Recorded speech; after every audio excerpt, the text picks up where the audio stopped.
Hello everyone, who-raised kulakulambahle.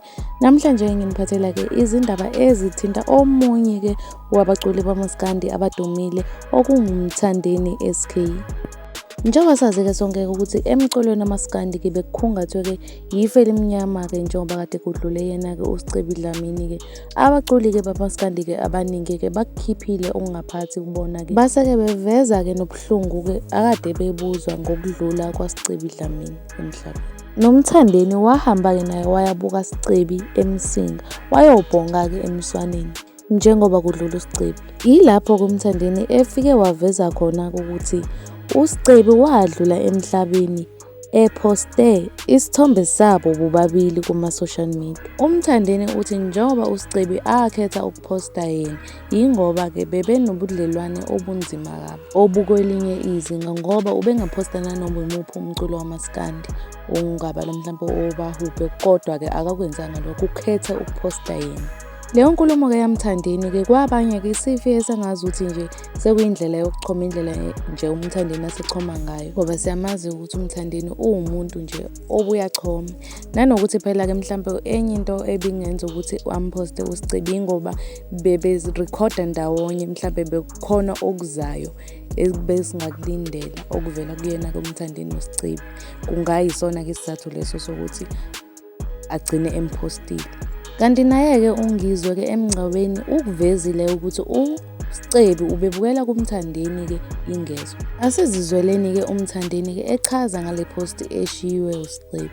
Lokho futhi ukuthi mfowethu isithombe sokugcina siphostile ngaphambi bahamba emhlabeni beposte mina nginayo. Leyo nto ngicabanga ukuthi i-achievement uhlelo lukaNkulunkulu kwenzekile kuyiqondanela. Bemenzeka mhlawumbe ahamba emhlabeni eposte nobaHube noma eposte mhlawumbe enolimit noma eposte enobani nje umlecula noma noJive, uyabo, kuyiqondanela akuyona into especially ngaleyo ndlela kumina okuyikhona okubalulekile njengamanje ukuthi silimele kakhulu, kodwa-ke siyathemba futhi ukuthi ngizosibeka emkhulekweni ngoba njengoba sisebenza lo msebenzi osebenzayo basigijimisa nabantu ekuhleli kokucina. Futhi usuke usuyithathile imali waphesha okunye nokunye nokunye, naney'ngane sisebenza nazo suke nazo ziphila kuthina, awukwazi ukunqaba umcimbi ngenxa yokuthi mhlawumbe uqashwe kaningi. Manje ugcina ugijime-ke kuye kwenye indawo uthola ukuthi uqashwe mhlawumbe bakudinga ngo-2:30 ngesikhathi esifanayo bonke abantu. Manje uma ugijima ukuthi ukhava kwenye indawo ugcina mhlawumbe sekulimaleka. Kanti abazali bethu uma siqala le nto le, abantu abadala bayitshela ukuthi siyadlala noma siyaganga ngoba iy'ngane uma yisuka nje ziyodlala emfuleni noma ziyobhukuda kuthiwa ziyaganga, sikufanisa nalokho. Mase enye ingane isilimele idliwe izingwenya emfuleni, asazi thina zizingane sofike sichaze thina emakhaya ngoba namanje ngingazi ukuthi ngizochaza thina. Angikwazi ukuchaza, ngikhuluma ngikwazi.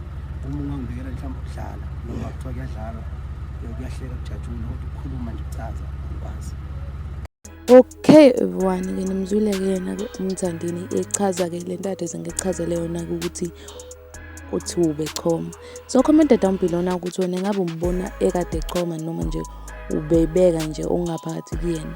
Comment down below umbono wakho ngalolu daba. Futhi-ke siyivala lana-ke i-video namhlanje siba ungqi. I really hope you enjoyile i-video namhlanje. If you enjoyile, make sure to smash the like button, uphinde smash the subscribe button, and mina-ke I will see you in the next video.